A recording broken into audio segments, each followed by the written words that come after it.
Salut les fans de One Piece, bienvenue à bord de cette nouvelle aventure. Aujourd'hui, on attaque un sujet qui fait vibrer la communauté, le top 10 des épéistes les plus puissants de One Piece. Mais attention, que ce soit bien clair, c'est mon top 10 à moi, selon ma vision, mon cœur, mes goûts et aussi ma mauvaise foi parfois. Eh oui, parce que si tu n'es pas d'accord, tant mieux, ça fait des débats dans les commentaires et j'adore ça.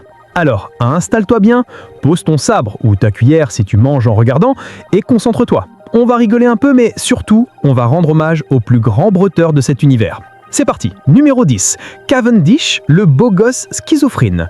Ah, Cavendish, l'homme qui passe plus de temps à coiffer sa mèche qu'à combattre. Mais attention, derrière son sourire de mannequin, il y a un vrai monstre. Son sabre Durandal est un bijou et il manie la lame avec classe. Mais son vrai secret, c'est son côté sombre, Hakuba. Là, fini les poses de top modèle, place au tueur en série version éclair. Adresse Rosa, il a découpé ses ennemis si vite qu'ils n'ont même pas eu le temps de dire « Oh, Dasama !» Franchement, Cavendish, c'est un peu comme ton pote sympa qui devient incontrôlable après 2 verres de saké. Tu l'aimes bien, mais tu surveilles quand même où il pose son épée. Numéro 9, Brook, le squelette funky. Youhouhouhou!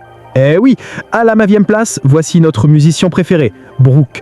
Ce squelette est la preuve vivante, enfin vivante est un grand mot, qu'on peut être mort et toujours stylé.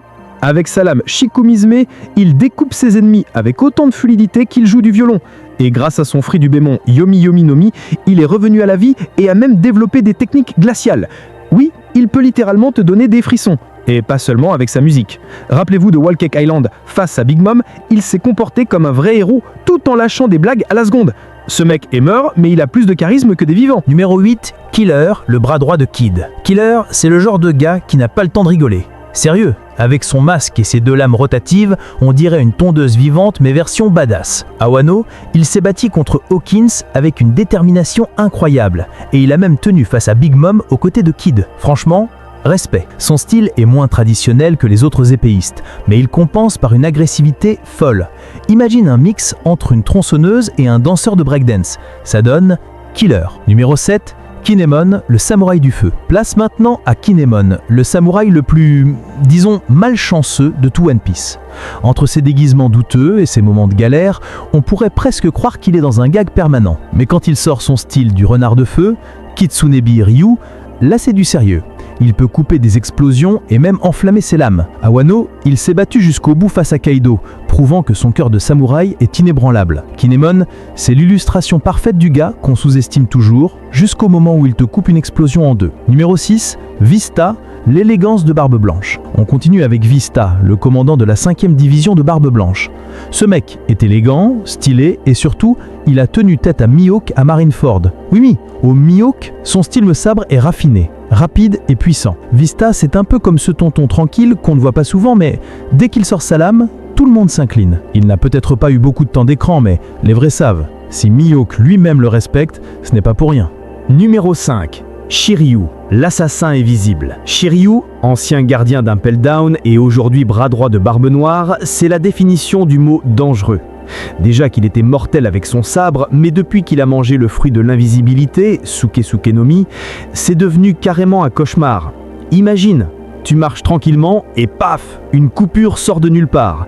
Tu te demandes si c'est le vent, mais non, c'est juste Shiryu qui s'amuse. Ce mec est un vrai prédateur. Et clairement, il sera l'un des grands obstacles pour Zoro dans le futur. Numéro 4.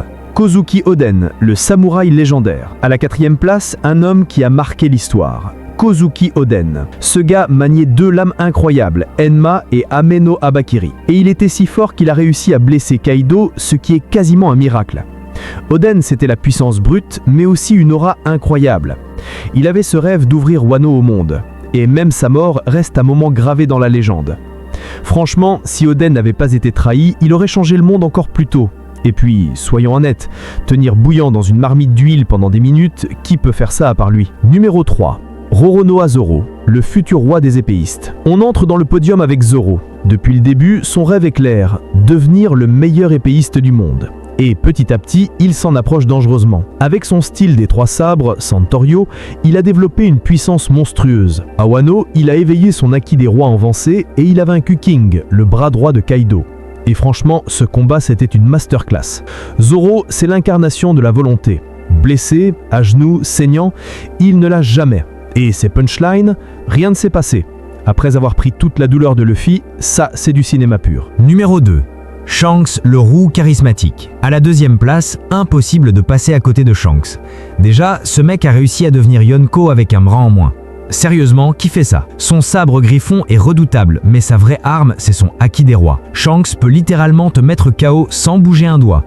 Même des amiraux et d'autres Yonko le respectent. Et le plus fort, c'est qu'il dégage une aura de boss, tout en restant le gars sympa qui boit un coup dans une taverne. Shanks, c'est un mélange de puissance, de classe et de charisme pur. Numéro 1, Dracul Mihawk, l'œil de faucon. Et enfin, au sommet de ce classement, il y a Dracul Mihawk. Lui, c'est simple. Il est officiellement le meilleur épéiste du monde. Sa lame noire Yoru est une des 12 sabres suprêmes, et sa précision est telle qu'il peut découper un navire d'un seul coup. Mihawk est calme, froid, posé, mais terrifiant. À Marineford, il a montré son niveau sans jamais perdre son sang-froid. Et pour Zoro, il reste l'objectif ultime. Tant que Mihawk était là, le trône des épéistes reste intouchable. Et voilà Nakamas, c'était mon top 10 des épéistes les plus puissants de One Piece. Oui, mon top 10, pas celui d'Oda, pas celui du voisin, mais bien le mien. Si tu n'es pas d'accord, pas de souci. Balance ton propre classement dans les commentaires et on en débattra comme de vrais pirates. Alors, qui est ton préféré? Zoro, Shanks, Mihawk ou peut-être un outsider comme Brook ou Cavendish? Si la vidéo t'a plu, lâche un gros like, abonne-toi, active la cloche et surtout, garde ton haki bien affûté parce que d'autres classements arrivent bientôt. Yo ho ho, à la prochaine!